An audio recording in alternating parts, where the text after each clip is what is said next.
Hello and welcome. Welcome aboard. Today, we are going to discuss in great detail why the month of August, which is often kind of passed over with regard to showcases or camps or tournaments, because those events have already happened, and we lose sight of really the importance that this month uh, offers for families and student athletes. And I'm going to share with you tonight some ideas that can help not only jumpstart your process with regard to college baseball recruiting, as well as softball, but also be able to answer your questions. Going to share a few highlights from this past summer from some parents and families that have, and student athletes that have worked with me over the last couple of years, and what they did differently that you might want to consider.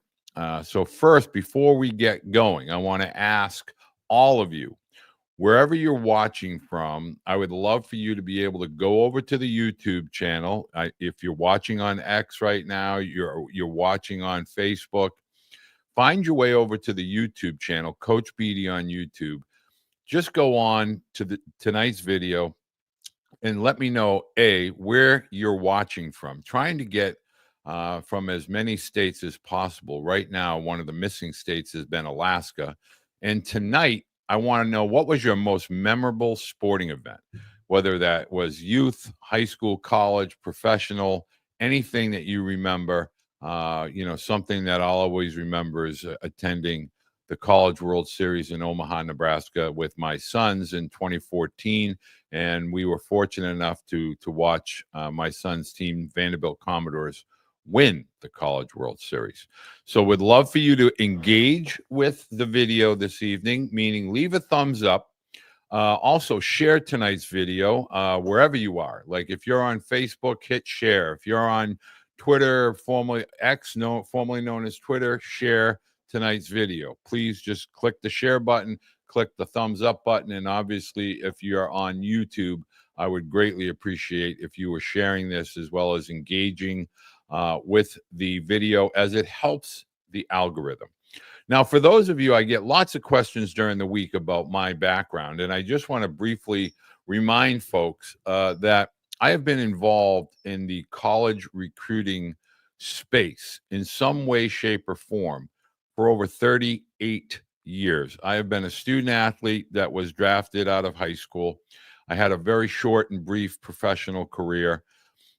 After that, I became a high school coach, a college head coach, and then obviously as a parent of two recruited student athletes, and one that has played MLB, Major League Baseball, been two-time first-round draft pick. So I have a very unique perspective as it pertains to college baseball recruiting. Also, I think it's very important for me to share with you is that I am not a recruiting service. I am a high-level, what I call consultant. And I've been doing that for decades. And I work with, elite high school opportunity with regard to postgraduate, in some cases, just going to high school as a freshman or a sophomore. And then obviously with regard to college recruiting, I maximize relationships that I have developed over the last 38 years. And I make sure that when I'm working with parents, we take a very individual approach. So I want to make sure that parents and student athletes understand that this is something that there is a process to. You must be engaged in your process. And tonight we're going to discuss how to maximize August to kind of, get a jump start with regard to your recruiting. We're not going to really go down the path of boohoo and the settlement and the name, image, and likeness in the portal.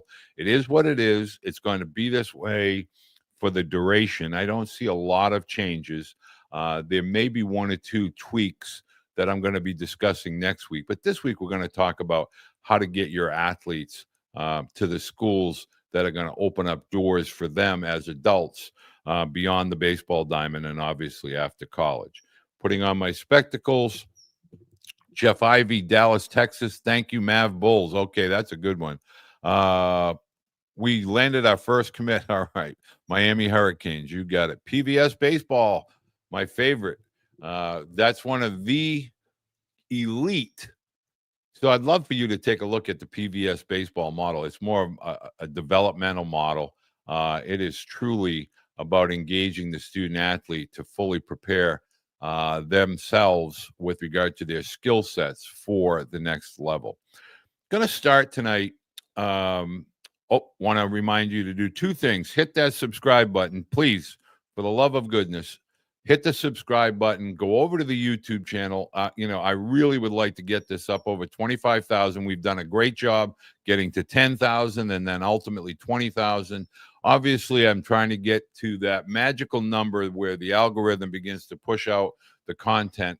And I'm going to be making a bunch of changes with my background, making changes with my website, having it all done. And it's all being done to maximize content for you as parents and student athletes. I have books over this shoulder right here. I have courses.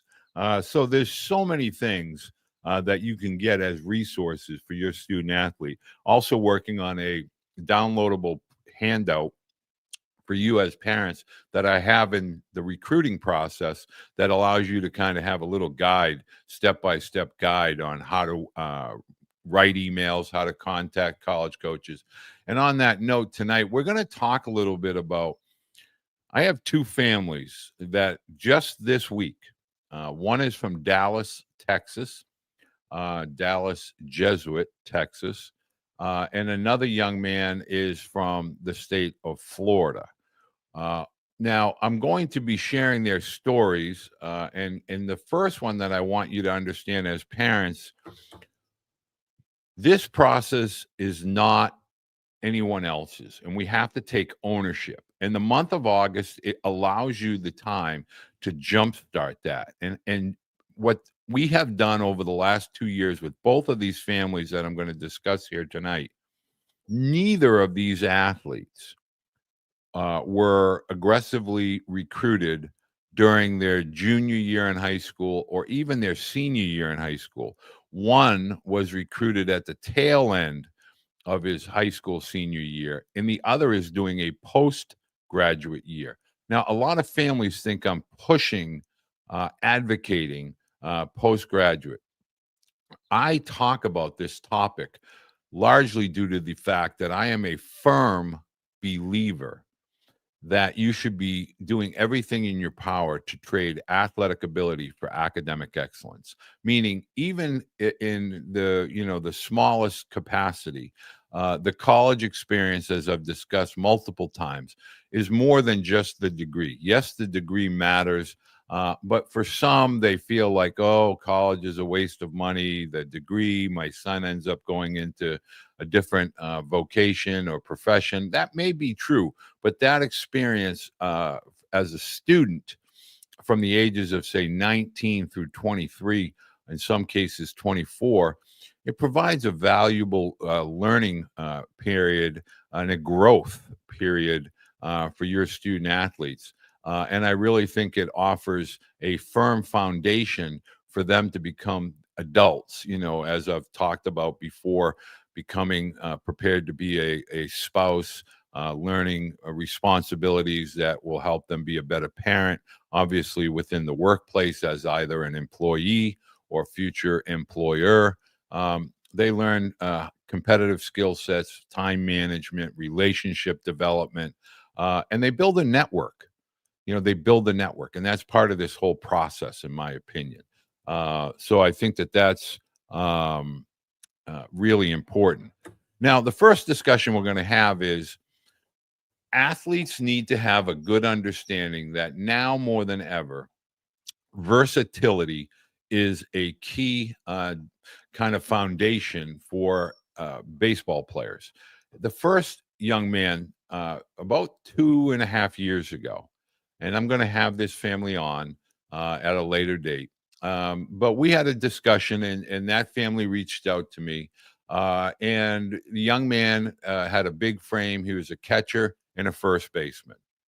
So the first step in the process in August is to really identify, okay, where am I most valuable as a position player or pitcher for a team. And in today's world of travel baseball, trying to, push at very early ages, you're a shortstop, you're a first baseman because you're left-handed, you're a catcher because you're slow. All of these things, do not determine ultimately where a student athlete will ultimately play from a position standpoint as a high school varsity and or college athlete. And so this young man was a catcher and a first baseman, a very tall hitter, and we created a plan. And one of the first dynamics of that plan was to get this young man and this family to understand 2 points. One, he has arm strength. He had a very, very strong arm. And I mentioned to him that some of the best pitchers, both in college as well as major leagues, Buster Posey was a great pitcher, closer at Florida State. And catchers have unique skill sets with regard to getting out of their glove quickly on at their foot strike. Their arm tends to be up. So, long story short, I mentioned that he should be a pitcher. Not quite a fan when we first discussed it. And then the second topic we discussed was the postgraduate opportunities. Now, I want parents to understand postgraduate, you are not repeating your 12th grade year. I've done a myriad of videos that you can find in my playlist under postgraduate. There's been literally hundreds of athletes that I've helped over the last close to 4 decades that have had great careers at postgraduate schools and gone on to play at high and college. Well, this young man this past year pitched for the very first time in high school. Then we set up a game plan for the summer, which I'm going to talk about tonight, and now has over 10 offers to play college baseball, Division III, NYU, also, schools like Babson, schools like Bates and Bowdoin and Tufts, Lafayette, Lehigh, Holy Cross, also Dartmouth and Brown, Penn, and he's gone on visits. His process happened later. But it all began in August of last year, when he began to create his list of schools. And that's where we're going to start here tonight. Number 3, I really want to start here because it's really the foundation. Don't overlook the smaller divisions of college baseball. When I say smaller, I mean student body wise. The big, large Division One campuses that have 30 to 40,000 undergraduates. I'm talking about those types of schools that may have, the 1,800 to 4,000 student undergraduate body. You want to begin to create that list. Okay, what are some of the schools that might excite you athletically and academically? And this is where we start with number 3. What schools have your major, fit your campus size, meaning they fit where you really see yourself going. And then lastly, what is the athletic opportunities like? And you want to create that list in August, because ultimately you're going to start school in August, early September. The guidance counselors are going to begin to discuss this when your student athletes are juniors and seniors. So in this case, the class of 26 and the class of 27. So you want to create that list now. And why you want to create that list is when you're sitting at the table, and let's say there's between 5 and 10, the next thing we want to begin to do is we want to begin to do our due diligence, find out who the coaches are. We want to find their social media, and we want to follow them.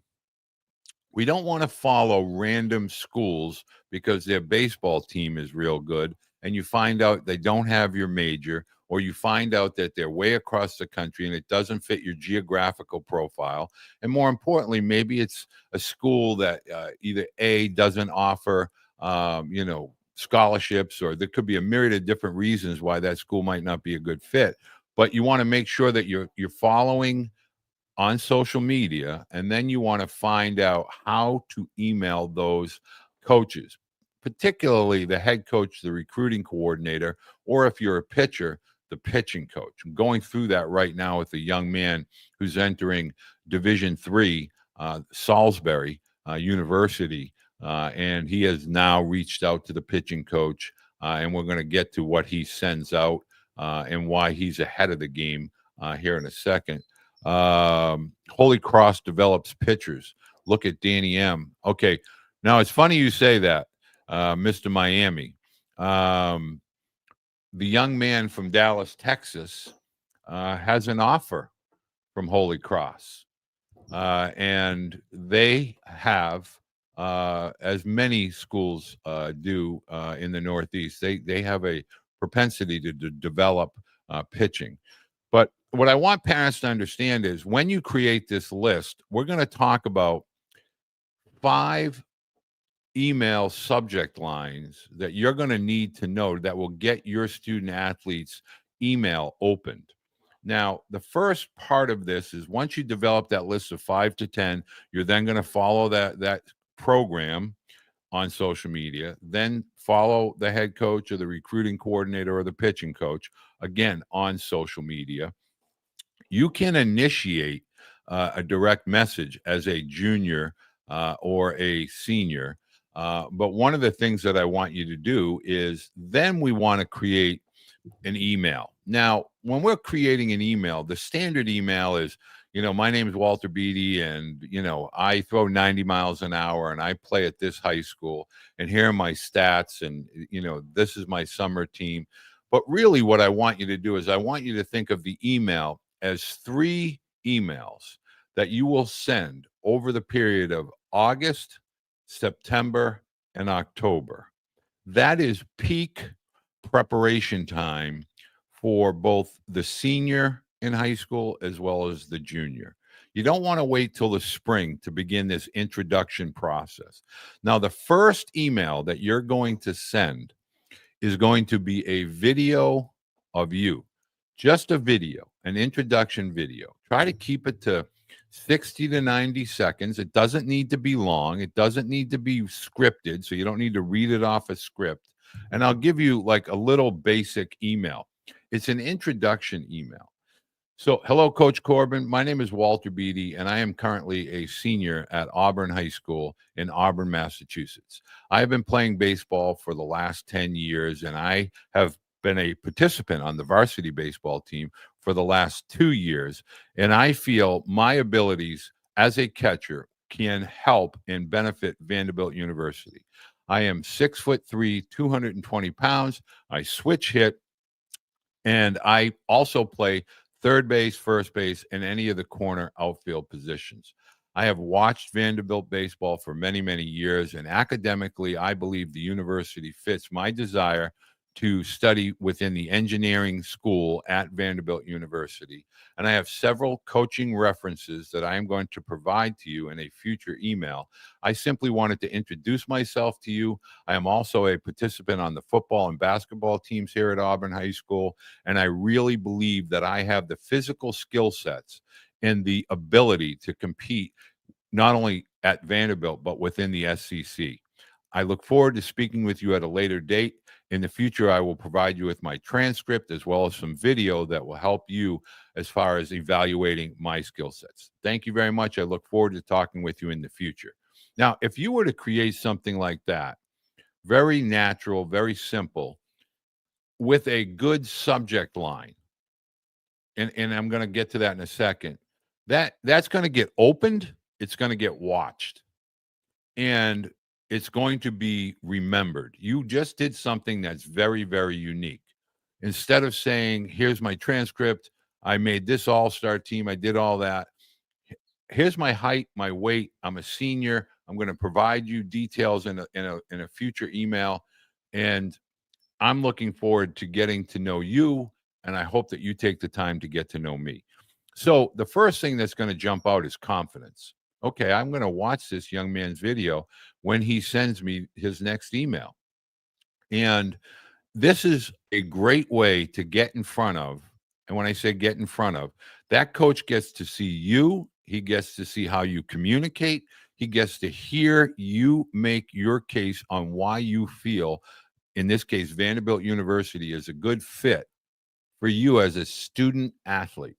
Engineering, baseball, versatility, size, weight. You didn't go into I hit 378. I didn't. I have an exit velocity.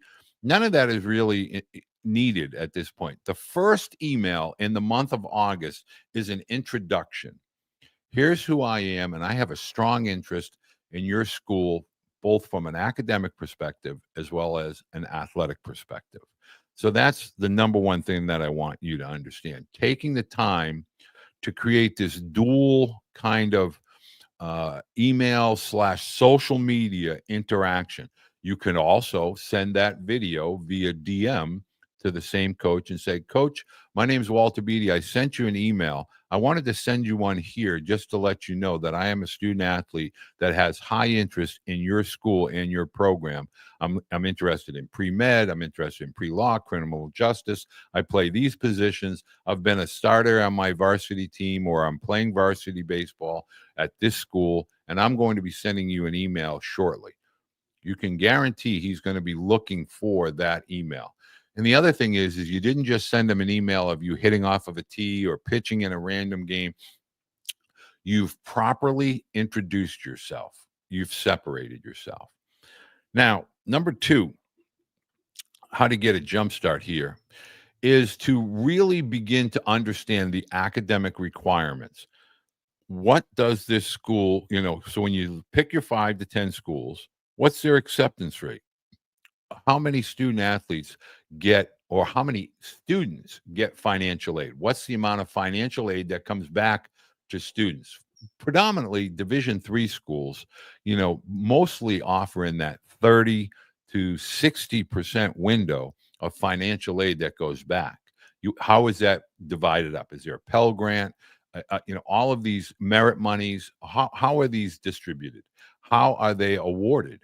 And you want to kind of have an idea, okay, this school is really a nursing school. This school is an math, actuary math. Bryant would come to mind. Bentley would come to mind.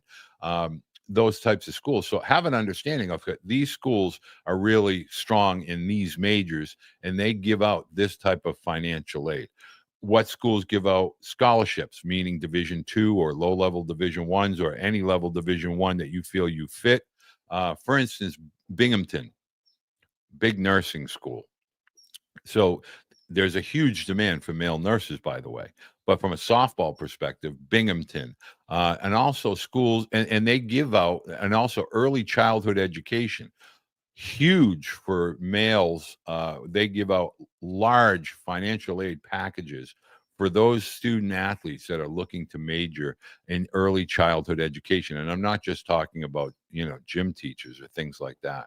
Let's go back to our young man from Dallas Jesuit that really began his process 2 years ago as a junior in high school, made that position change. So the next topic I want to kind of interject here is when you know what your skill sets are, meaning do I have foot speed?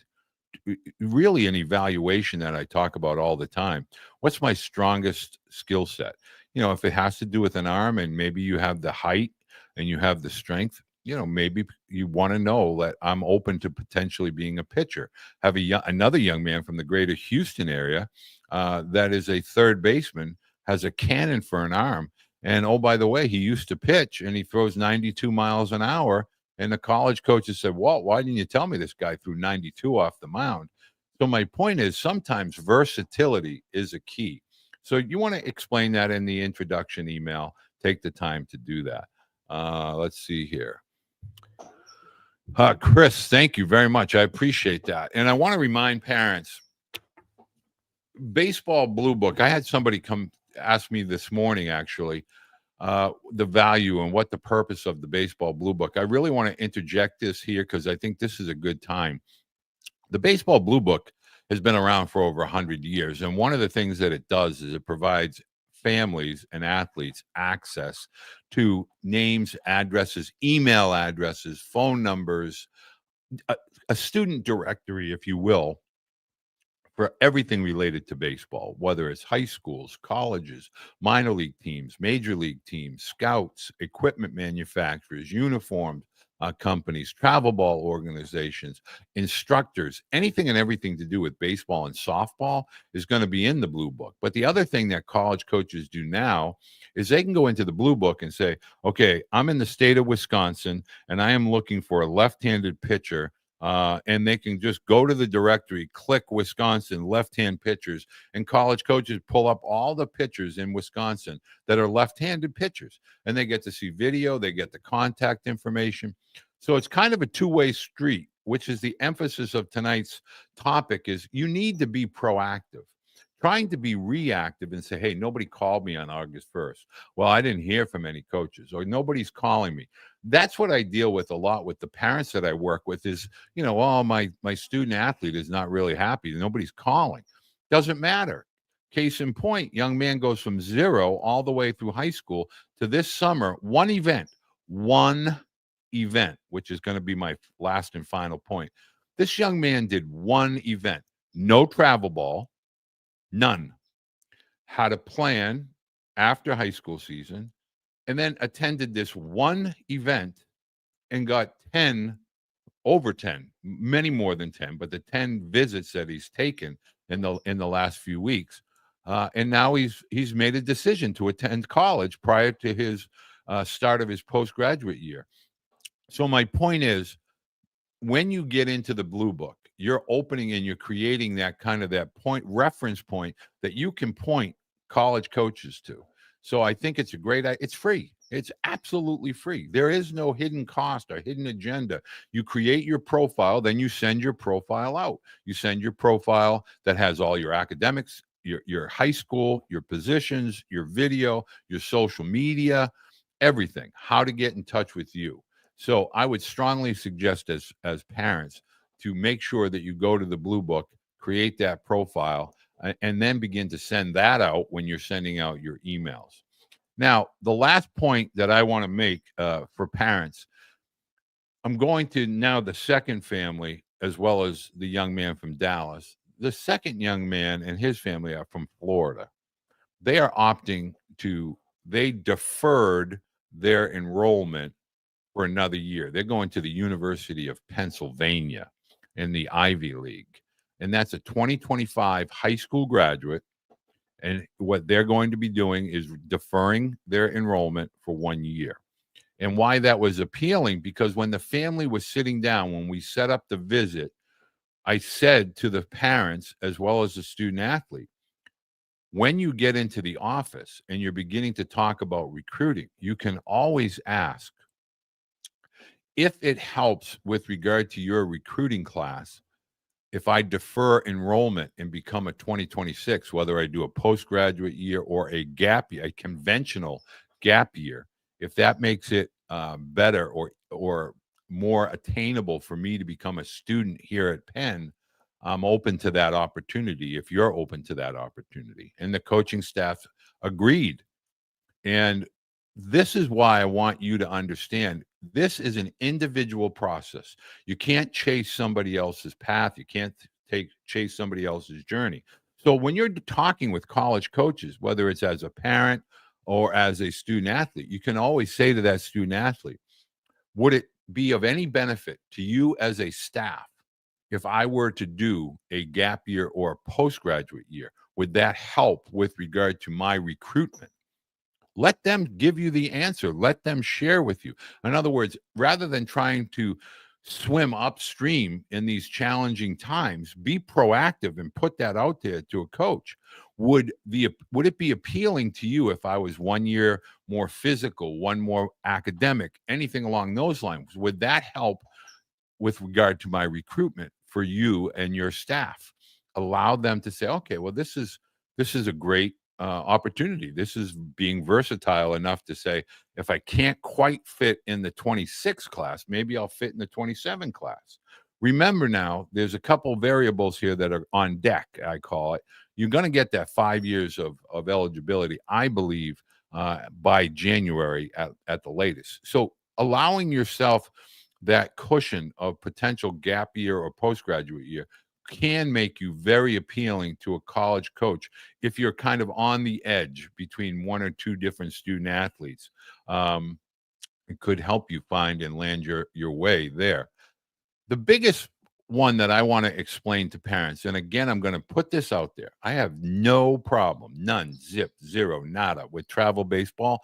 I am not a negative Nelly. I do not try to throw shade, on travel baseball, but I'm going to share with you a couple of things. Now, as I alluded to with PVS, a lot of programs now are limiting the amount of games and really ramping up the strength, the skill, the agility, what's required of athletes physically when they prepare for college, as they prepare for college. And both young men, what they've done in this case, one is a Fairchild performance in Texas, and the other is a Cressy performance in Florida.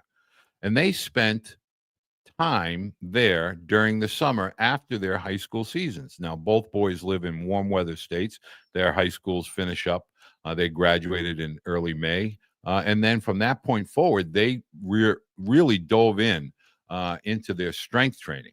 So I really want parents to understand, those of you that chase the games are going to start to fall behind physically, because the games, you cannot control the narrative. You can't control the reps. You can't control the competition. You can't control the weather. You can't control when the coaches see you. But if you're planning and you're planning ahead and you say, okay, I have a big event coming in mid to late July. So from May through July, I'm going to spend my time getting myself ready, my skill sets, my strength, my foot speed, etc. And then I'll go to that one event. I'll be rested, I'll be ready, and all the college coaches will be at that event. All the college coaches that I am interested in will be at that event. And I'll go there and put my best foot forward. And really remember, results are not what coaches are looking at. They're looking at the body, they're looking at the athleticism, they're looking at the strength and the speed, and they can see and project, skill sets based on that. And so both of these young men absolutely nailed it. Absolutely nailed it. And this is becoming the new standard of college recruiting, meaning these coaches know you're playing high school baseball. They assume that you're playing high school baseball. They don't really worry so much about the summer dynamic. They really worry about the high school with regard to your care level, your competitive level, your community level, all of those types of things. So don't get all caught up with the name of the summer team, because the name of the summer team, unless your summer program, Baseball U, Banditos, the Dirtbags, Next Level, Coach Ryan does a great job with development. And Coach Ryan at Next Level is a huge proponent of strength.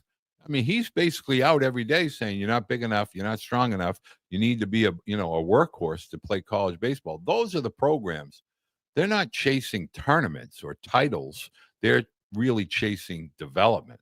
And that's really where this whole industry is headed at some point. That's why you're seeing the proliferation of baseball academies that are, calling themselves postgraduate schools. It's because they know they got to get out in front of this, because that's the next model that is going to be, the IMG model that's going to be chased. Okay. Coach might not want to say it, but I have a huge issue with the crap going on with travel ball. Well, okay. I do want to say that. Keith Simmons got in a little late tonight. Keith, thank you as always. Holding back your son a year and having him graduate high school a year later is must. Okay, so I want to make sure that okay, and Curran, I'm going to talk of that question as well. So for those of you that don't see, I get a lot of questions here, and so I do want to get to those. I really hope that you stay with me. These longer videos, they tend to hurt my algorithm, but they help you as parents, so that's my focus.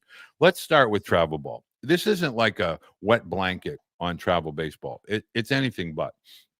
But my biggest critique is that we don't need travel ball at younger ages. I'm sorry, I just don't believe in that. At ages 6 through 13, I just think we're putting too much stress on the body, too much stress on the mind, weight of expectations.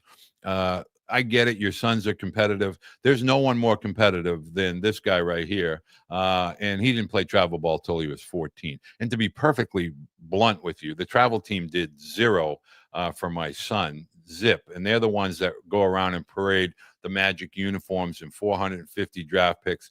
Uh, I could tell you stories, but it's not the point. The point is that travel baseball was once the place where the talented tried out and tried to compete against similar level teams. That was the initial start of that in the late 90s. And then it grew into, okay, we'll take our local Little League All-Star team, we'll keep them together and then we just started this whole thing of anybody can start a travel team. A college guy that played, he starts a travel organization. Travel should be about coaching, development, and we keep hearing that word development, and I keep hearing people tell me it's an overused word. Development is a multifaceted plan of attack for you as a parent, meaning skill is only one part of the narrative of development. The other part of it is the ability to think, the ability to get stronger, get faster, communication skills, social interaction skills, being able to convey and communicate without your thumbs. That is all part of the developmental process. Motor skills, agility, things of that nature. It's just not about exit velocity, pitching velocity. I'm doing a topic with a doctor with regard to elbow issues. And that's all related in some capacity to early childhood travel teams and things of that nature. The event that you're asking me about in this particular case was show ball. Now, I'm a huge proponent, as I always state, of the academic component to college process. And show ball, and I know there is head first. I happen to have a closer relationship with the folks at show ball. Coach Serrano is very active with regard to show ball. The head coaches go to these show ball events. So the decision makers are there. And it tends to be, unless you have, and here's where parents will say, well, these events are just for pitchers. Here's the deal. If you don't have the foot speed and you don't have the strength, don't go to these events, because even if you're a great student, if you're running a 7.3 to 7.5, or you don't have the arm strength, or you don't have the bat or the physicality, you can go to any showcase, whether it's academic orientated or any. If you don't have that polish, it does not make sense to go to a showcase. But this particular young man probably would have been not able to get into some of these schools that are actively recruiting him, even though he went to a good high school. But the fact that he's doing a postgraduate year, now this has nothing to do with holding an athlete back or reclassifying. I get a lot of that pushback. Oh, you're just reclassifying. And that's silly for sports. Let's just talk about the world today, socially. It is a very, very competitive work landscape. AI, all of these things that are kind of attacking the foundation of professional jobs and industries. And so now more than ever, having that high level or really good, strong academic foundation, I believe is beneficial. I lived this. My son went to Vanderbilt. I've discussed that in the past. So from an economics degree perspective, okay, my son has an education that was paid for with his athletic ability. And in this case, when I'm working with families that generally have a strong concentration or a strong interest with regard to academics. So this young man, both of the young men, one's going to Penn and one has a multitude of opportunities between NYU, Bucknell, Holy Cross, Dartmouth, Brown, Lafayette. A lot of these schools that are Patriot League, Ivy League, NESCAT schools. Really hard to pass by NYU or Holy Cross or any one of these schools.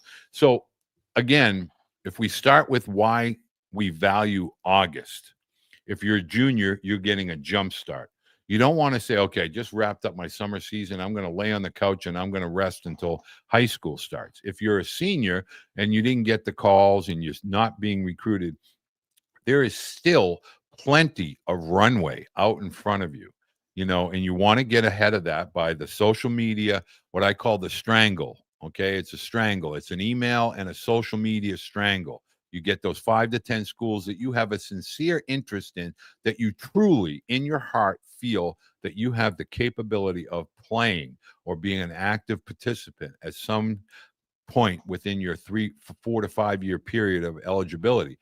Look into those NAIA schools. NAIA is the best value for your dollar. They give great academic award scholarships. It's generally a lower cost. They play a great schedule, and even though the vast majority are in the great southeast or southwest parts of the country, they offer you good bang for your buck. Also, Division 3 schools, man, oh man, Division 3 has never been better. Go to watch some of these games in the fall, which is going to be my last point here. Go to watch some of these games in the fall. You'll be really blown away at the quality of the baseball. Should JUCO players be actively posting social media and contacting four-year schools? That's going to upset. If you're at a JUCO and you're an underclassman, meaning you're a redshirt freshman and you still have your sophomore year to go in the 26-27 year, I really wouldn't be reaching out via social media. The number one thing is, if you are an underclassman in JUCO, you have to convey to your head coach at your JUCO that you're potentially looking for a four-year opportunity. Make sure you present that before you start interacting with a four-year coach, because your four-year coach, the number one thing they're going to ask your student athlete, does your coach know, does your JUCO coach know that you're reaching out to me? Because if not, I have to contact that coach. I went through that this year with a West Coast Division 1 school, and he had to interact with the JUCO coach on a pitcher. So you must make sure that you interact with your JUCO coach if that's something you're going to entertain. Do colleges primarily contact the high school coach or summer coach when looking into high school coach? Rick, I'm going to say this to you. The high school coach is going to get questioned because they are with your student athlete for 3 or 4 years. They see him in the hallways. They've known him since he was a freshman. They know what kind of temperament he's had, work ethic he has, what kind of practice habits, what kind of routine. Is he a team guy? They're going to give you a lot of insight. A lot of times, now is interaction with travel coaches, of course, but sometimes in the world of travel, we don't have a lot of loyalty, and kids are bopping around from program to program based on playing time. And so college coaches always want to, in some way, shape, or form, reach out to the high school coach to get an idea of who the young man is beyond just baseball. They want to know who the young man is in the classroom, in the hallways of school, with the faculty, what type of community service, things like that. So always, the high school coach is your best friend. Even though you think he doesn't play you enough and you don't think he likes your son, I promise he's going to be there for your student athlete if you ask and trust your high school athlete. I see 2030 post-grad perfect game showcases. What a waste of money. I don't even want to go there. Perfect game to me is a big thumbs down. And my son was an Aflac All-American, a perfect game All-American under Jerry Ford. Jerry Ford and the Ford family were absolutely godly, great people. And they did so much for so many. And the creation of Perfect Game was a blessing in every single facet of my son's youth career with regard to the age of 16 through 18 into college. Today's version of Perfect Game is nothing more than a hedge fund that is breaking it into small pieces and going to start to sell it off. And all they want is your subscription money that you guys pay for 4 years as a freshman through senior. And then you keep it and you don't know you still have it. They sell your information. They sell your email address. They sell your phone number. They sell everything. They sell that in so many different areas. It's a business model. It's not a baseball model. Don't do anything in any way, shape, or form with Perfect Game showcases for 2030. No, thank you. When should I let my kids work with an individual coach? I feel, yeah. So, Chris, I want to let you know real quick. I'm digressing, and I apologize. individual coaches, it's best if you just find somebody in your local community that played baseball. But here's, as 10-year-olds from 8 to 12, but really 8 to 11, 10 or 11, play catch with your sons and daughters whenever they want, whenever you can. Just play catch. Play competitive catch. Can't stress that enough. Playing catch is the foundation of every baseball player. Those that can field it, catch it, throw it accurately will get between the lines. I promise you, promise you, promise you. I was the worst hitter that ever lived from the ages of, say, 8 until I was 12. You know what helped me? Older kids in the neighborhood, and we played stickball, wiffle ball, tennis balls, broomsticks. We played so much. So my point to you is doing simple drills in the backyard or at the ballpark, self-toss, just working off a tee, things like that. When you're getting lessons, you're going to get consumed with big words, big theories. Everybody has a theory. Some guys want to swing up, some guys want to swing down. Your student athlete needs to figure these things out on their own. They need to eliminate fear. Fear is the foundation of every single 6 through 12-year-old. Fear of getting hit from the pitcher, fear of getting hit with the pop fly or a hard line drive if I'm in the field, fear of messing up, making a mistake so everybody can see that I dropped a pop up, or I made an error at shortstop, or I gave up a home run. Fear. You have to work your way through fear, because once you get an understanding that physical errors are going to happen, we can't control them, we can't time them, that's going to begin to build aggression and confidence. Elimination of fear, implement fun, and then that's going to build aggression and confidence. Aggression and confidence. And then at the age of 13 through 15, big time for instructors. If you want to start instruction, 13 to 15, the field becomes at one standardized size of 60 feet 6 inches. And so you really want to be able to, at 13 to 15, bodies are growing. That's when you want to start that process. But with regard to college recruiting, one of the things that I want to end with is, here are 5 absolute must email subject lines. Okay. These are email subject lines for student athletes that you want to put into that video in college. My name is Walter Beede. I'm a catcher, third baseman. I'm a 2026 high school graduate, and I will be a fit for your 26 recruiting class. You want to say rising junior catcher interested in the Vanderbilt baseball program and engineering program. You always want to make sure you put the academic in there.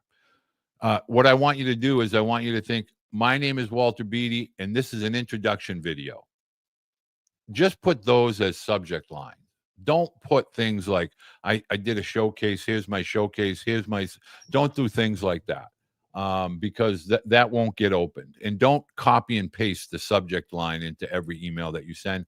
That's going to get totally obliterated, and it will never get opened. It's probably going to get deleted right away. Put something that identifies who you are, where you're from, and what interest you have in that school. Get creative. Gosh, in today's world, you can use so much AI to create these types of things. PBR futures games. What are your feelings on PBR? These are my personal opinions. These are not anything to do with anything other than that. And I will leave you with this comment. Anything that you do not need subscription services, you do not need with regard to Perfect Game or PBR, because they have rankings, and rankings are subject to interpretation. And I'm really just not a fan of rankings, because they're totally meaningless with regard to recruiting. The subscription model, not really a big deal. If you really want to kind of gauge who you are, where you are with regard to your ability, that begins your junior year. And that's the sophomore summer leading into the fall of your junior fall. So let's be clear. And you want to attend a PBR state event. But you don't want to go from a state event to a regional event to you really just want to get an identification. Okay, where do I stack up? What's my foot speed? But remember, if you're a shortstop and you think you're better than Billy and Jimmy and Johnny, okay, they don't think so, but you think so. All that matters is what you think. So I don't believe in the scope of college recruiting, both the young men, both the gentlemen that I'm talking about tonight, they both are 2025 high school graduates. One's taking a traditional gap year. The other one is doing a post-grad year at Phillips Exeter. In today's world, that's a big, big deal because the athletes are 20 to 24. Fact, there's nothing we can do about that. And so you don't have to reclassify as an eighth grader. You don't have to reclassify and change schools as a sophomore. If you're doing this from the foundation of academically and athletically, this is going to help me get into the school of my dreams as a student and as a student athlete. Remember, it's very, very hard to be a student athlete. Anybody can be an athlete that goes to class, but it takes a very, very disciplined young man or student, young lady to be a student athlete with regard to 3 full-time jobs: academics, athletics, and sleep. So I really want to encourage you as parents, keep sending in these questions, and I'm doing a lot of answers, and I can send out direct answers to you. I'm going to be doing these all year long on Tuesdays. I also want to encourage you, subscribe. Please, please, please subscribe. That's free. You just hit the subscribe button. You hit the thumbs up. Wherever you're watching this video, if you're on X, formerly known as Twitter, if you're on YouTube, share. Just hit the share button. I'm going to leave this out there. Hit the share button. Go over to the YouTube channel and subscribe. Now, lastly, I want to let parents know I work with student athletes. I work with families. I have a list of maybe 400 people over the last 10 years. You can talk to any of them. Some have helped over a 4 or 5 year period. Others have helped over a 2 or 3 year period. Some go on to become, graduate school guys. But my point is I tend to have my niche is the academic world, meaning the Ivy Leagues, the Patriot Leagues, the Nestcats, the John Hopkins, the Emorys, the Stanfords, the Cal Berkeleys, the Dukes, the Vanderbilt, UVAs. This week I helped UVA head coach Chris Pollard. I helped a student athlete that was going to be stuck and maybe have to go to the portal. And then we found him a landing space at another school. So I work with college coaches. I work with postgraduate schools and their programs. And I work with families and I work with student athletes. It's consulting. It's not recruiting, placement services. If I can ever be of assistance to you, please reach out, walter@coachbeede.com. Happy to take a look at your video. I appreciate your time. I hope you will begin to spread the word about the channel. I need your help. I need your help to share and to promote and to get people to understand we together, we can do this together. I can help you, even if it's just on these types of calls and answering your questions. I look forward to this Thursday. I'll have another college coach up on my Coach's Corner discussion. Yes, Curran, I help parents all across the country. I have boys at Cal Berkeley. I have boys at Stanford. I have boys in Arizona. I have boys in Texas. I have boys in the Midwest. I have boys on the East Coast, the Southeast, the Southwest, all over. I have helped families from Canada. I've helped families from Australia. I just helped 2 boys from Australia go from that were going into the portal, and before they got into the portal, we got them a home. So this is something that I do on a full-time basis and have been doing so for 38 years. Scott, thank you very much. So this is not a hobby. This is not something. And I also want to. Somebody asked me a quick question, and my wife is going to kill me. I want you to understand. I sent a post out last night, and I talked about athletes being DM'd by adults. That's, to me, that's predatorial. That, like, we're getting into an area where I'm very not comfortable. And I don't solicit student athletes. I don't solicit parents. Never. If I think I can help someone and they reached out to me and I can connect a dot, I do so. But my point is, don't get caught up in the hype of 7,500 and 10,000, and another guy is like 15,000. Folks, this is a really, really delicate topic. I want you to understand this is about your student athletes' college experience, not baseball, college experience. So there's a lot of minutia that gets lost in this whole baseball velocity and exit velocity and all these algorithms, and it's so much more than that. So if I can be of help, great. If you find this useful, please submit your questions. I'm happy to do that. I look forward to talking with you next Tuesday. And if you have any feedback and you'd like that to share that with me, please do so at walter@coachbeede.com.